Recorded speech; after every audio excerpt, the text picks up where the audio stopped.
안녕하세요. 국민권익위원회 청렴연수원과 함께하는 청렴 북러닝 강의를 맡은 독서교육 전문가 최승필입니다. 저는 공부머리 독서법이라는 책을 쓴 저자이기도 합니다.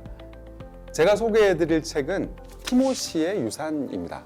티모시의 유산은 루이스 캐럴상을 비롯한 14개의 문학상을 수상했고 11개국에 번역 출판되어 큰 사랑을 받았던 작품입니다. 세계 2차 대전이 한창이던 1942년 서인도 제도 큐라소라는 섬에 필립 앤 라이트라는 10살짜리 미국 소년이 살고 있었습니다. 이 큐라소 섬은 당시 네덜란드령으로 상당한 규모의 유전이 있는 곳이었는데요. 필립은 이곳 정유 공장에서 연구원으로 일하던 아버지를 따라 이곳 큐라소에 와 있었던 거죠. 그런데 이 작은 섬에도 세계 2차 대전의 그늘이 드리우게 됩니다. 독일의 잠수함 유보트가 정유 공장을 무력화시키기 위해서 큐라소 섬을 봉쇄하고 공격을 가하기 시작한 것이죠. 위험이 닥치자 필립의 어머니는 아버지의 만류를 뿌리치고 아들 필립을 데리고 섬을 탈출해 미국으로 돌아가기로 결정하게 됩니다. 탈출하는 것이 더 위험할 수도 있는 상황이었지만 어머니는 필립을 데리고 소형 화물선 하토호에 몸을 싣게 되죠. 그리고 항구를 떠난 지 이틀째 되던 날 필립이 탄 하토호는 유보트가 쏜 어뢰에 맞고 피격되고 맙니다. 배가 불타오르면서 기울어지는 급박한 상황, 승객들은 황급히 구명보트에 올랐는데요. 필립이 배에 오르려는 찰나 하토호가 갑자기 한쪽으로 급격히 기울어지면서 필립은 물속에 빠지고 맙니다. 그리고 부서진 배의 잔해로 추정되는 어떤 것에 머리를 심하게 맞고 정신을 잃게 되죠. 얼마나 시간이 흘렀을까요? 정신을 차리고 보니 필립은 어느 뗏목 위에 있었습니다. 뗏목 위에는 늙은 고양이 한 마리와 흑인 노인 티모시가 있었죠. 이 흑인 노인 티모시가 물에 빠진 필립을 구해줬던 겁니다. 흑인을 천시하는 문화 속에서 자란 필립은 자신이 최악의 상황에 빠졌다는 걸 깨닫습니다.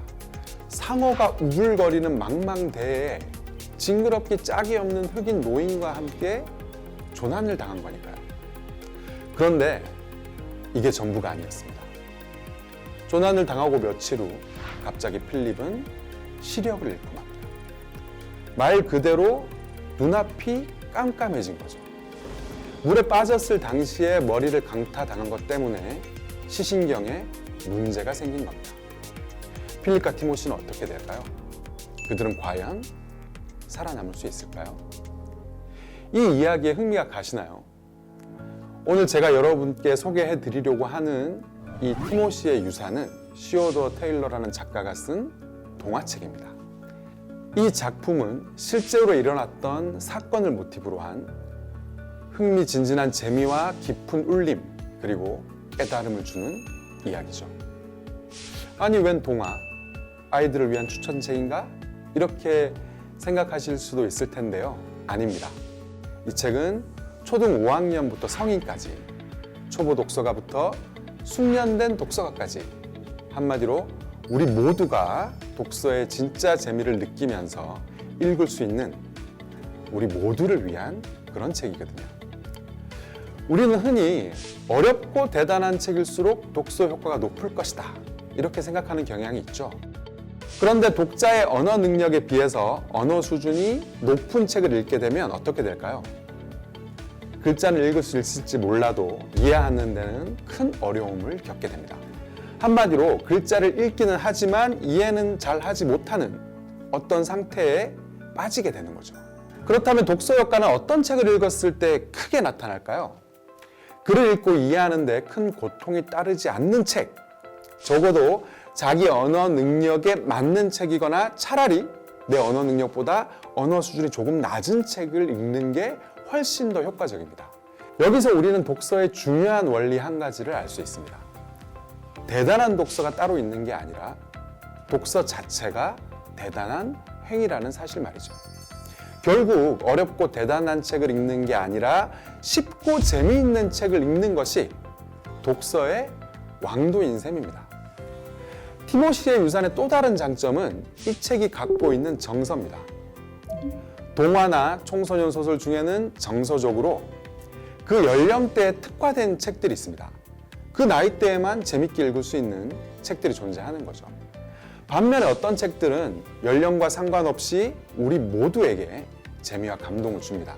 예를 들어서 권정생 선생의 강아지똥이나 백희나 작가의 알사탕 같은 책들은 영유아를 대상으로 하는 그림책임에도 불구하고 어른들에게도 깊은 감동과 재미를 선사하죠. 티모시의 유산 역시 이런 책 중에 하나입니다. 초등 5학년 이상 자녀가 있으시다면 온 가족이 함께 읽고 이야기를 나눠볼 수 있는 책. 말 그대로 우리 모두의 책이 될 수 있는 그런 책인 거죠. 물론 이게 전부는 아닙니다. 이 작품의 진짜 이야기는 지금부터죠. 이 이야기는 삶을 살아가는 데 있어서 가장 어렵고 중요한 것, 바로 사람과 사람 사이의 관계, 신뢰와 애정, 배려의 의미를 깊이 있게 다루고 있습니다. 제대로만 읽는다면 이 책이 책을 읽는 나의 존재를, 사람 사이의 관계에 대한 이해를, 더 나아가서 나의 삶의 어떤 부분을 바꿔놓을 거라는 거죠. 흔히 독서의 효과는 모래시계에 모래가 쌓이듯이 서서히 나타난다, 이렇게 생각하는 분들이 많습니다. 한 권을 읽어서는 효과가 없고 10권, 20권, 100권을 읽어야 독서의 효과를 볼 수 있다고 여기는 거죠. 만약 독서의 효과가 그렇게 있는 듯 많은 듯 한 거라면 저는 진즉 독서를 그만뒀을 거예요. 투자들의 효과가 너무 떨어지잖아요. 왜 읽겠습니까? 독서의 효과, 독서의 효용감은요, 지금 읽고 있는 책 한 권을 다 읽어냈을 때 그 즉시 내 안에 어떤 부분이 변했다는 것을 느낄 수 있는 방식으로 나타납니다. 이 책 한 권을 읽기 전에 나와 읽고 난 후에 내가 다른 거죠. 실존주의 소설가 카프카는 독서의 이런 특성을 책은 얼어붙은 내면의 바다를 깨는 도끼여야 한다라는 말로 표현한 바 있습니다.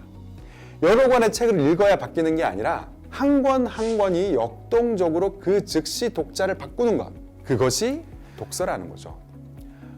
문학 작품의 경우 이런 급격한 변화와 성장은 감동의 형태로 다가옵니다. 지식도서의 경우에는 감탄의 형태로 그게 그런 거였어? 하는 깨달음의 형태로 다가오죠. 티모시의 유산을 제대로만 읽어낸다면 여러분은 백인 소년 필립과 흑인 노인 티모시의 이야기에 깊은 감동을 받게 될 겁니다. 그리고 그 감동은 신뢰와 애정, 배려의 의미에 대한 깊은 차원에서의 깨달음이기도 한 것이죠.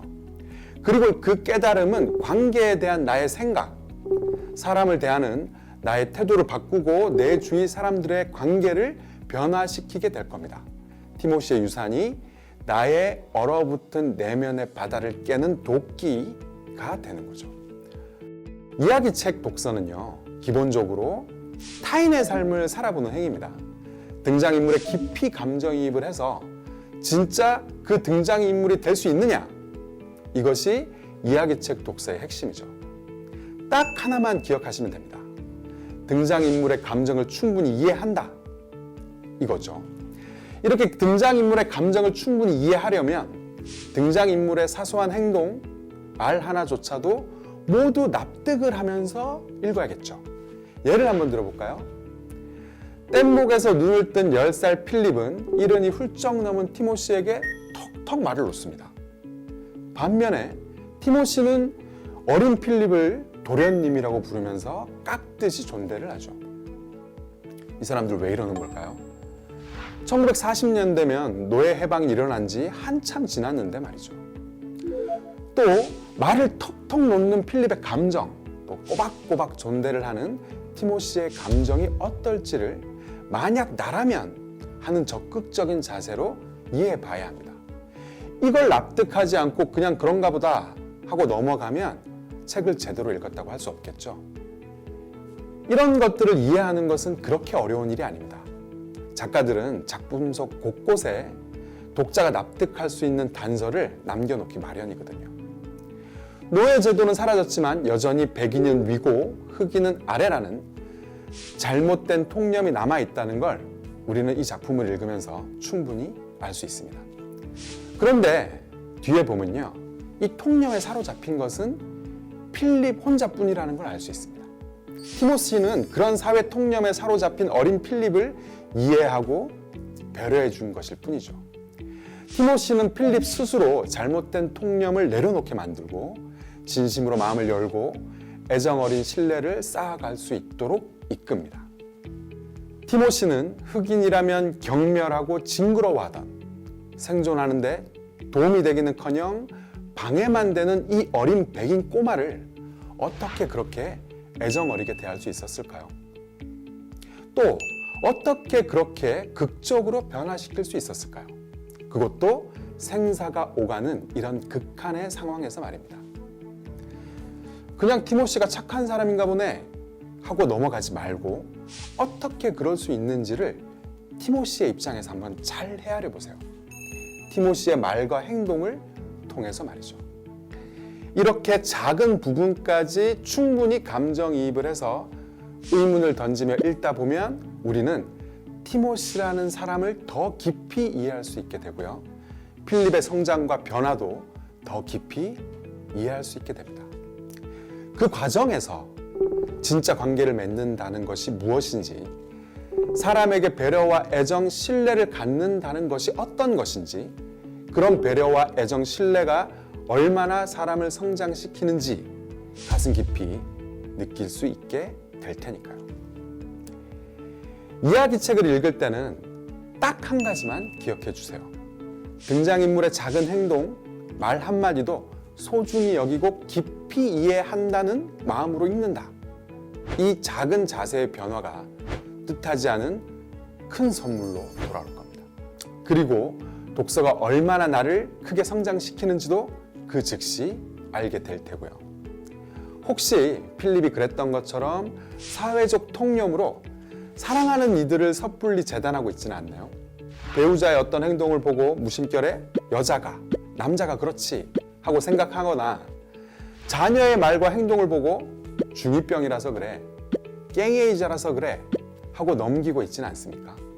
혹은 납득하기 힘든 이유로 인간관계에 문제를 겪고 있지는 않나요? 그렇다면 티모시의 유산을 펼쳐서 필립과 티모시를 만나보세요.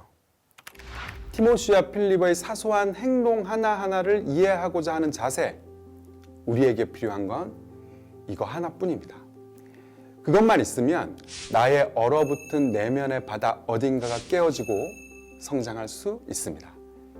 깊은 감동과 함께 사람과 사람 사이 진정한 관계를 맺는 법을 깨달을 수 있을 테니까요.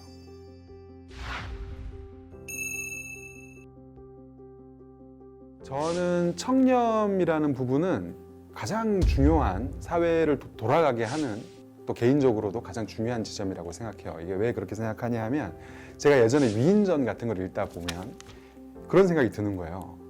이 사람은 그냥 왕인데, 왕으로서의 역할을 했을 뿐인데 왜 위인이 됐을까? 돌이켜서 생각해 보면 다른 왕들이 왕으로서 역할을 하지 않았던 거예요. 왕이 왕으로서의 역할을 하고, 선생님이 선생님으로서의 역할을 하고, 학생이 학생으로 역할을 하는 것. 다시 말해서 다른 어떤 개인적인 이득이나 이런 것들에 휘둘리지 않고 자기 역할을 해내는 것이 사실은 가장 중요한 일이고, 그것이 개인의 삶도 사회도 발전시켜 나가는 일이라고 생각합니다. 만약에 모두가 이렇게 청렴하게 자기 자리에서 자기 일을 한다면 그 나라가 아마도 세계에서 가장 발전되는 나라가 되지 않을까, 저는 그렇게 생각하거든요. 그런 측면에서 청렴은 개인적으로도 사회적으로도 가장 중요한 가치 중에 하나라고 할 수 있죠.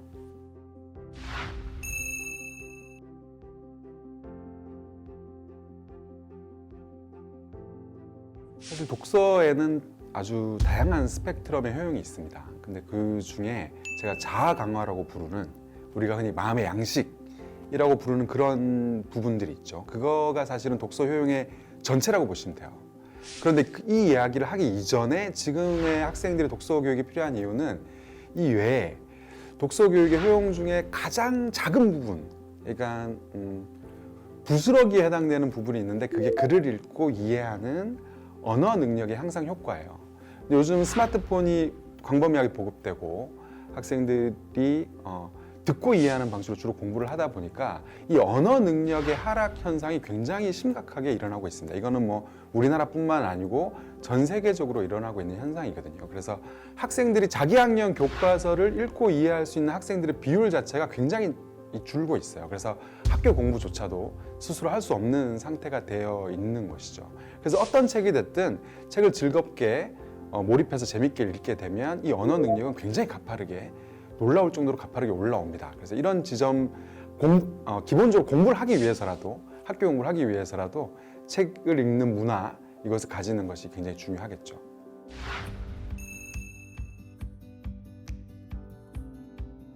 흔히 책을 읽는 것에 대해서 책을 공부처럼 생각하시는 경우가 굉장히 많아요. 그래서 어려운 책, 좋다고 하는 책, 추천도서 이런 것들을 찾아 읽으시려고 하는 경향이 많습니다. 이렇게 책을 읽게 되면 독서를 지속해 나갈 수가 없어요.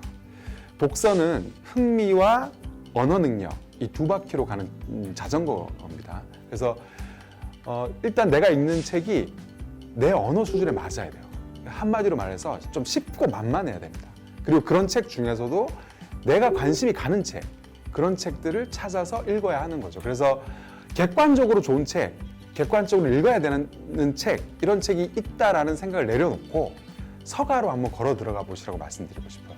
일주일에 한 번 가서 30분에서 1시간 정도 서가에 있는 책들을 쭉 구경하면서 내 마음을 잡아끄는 책, 내가 쉽게 만만하게 읽을 수 있는 책들을 찾겠다는 마음으로 그 서가를 둘러보신다면 머지않아서 독서를 생활화하고 항상 책을 손에 달고 사는 그런 숙련된 독서가로 성장할 수 있을 거라고 생각합니다.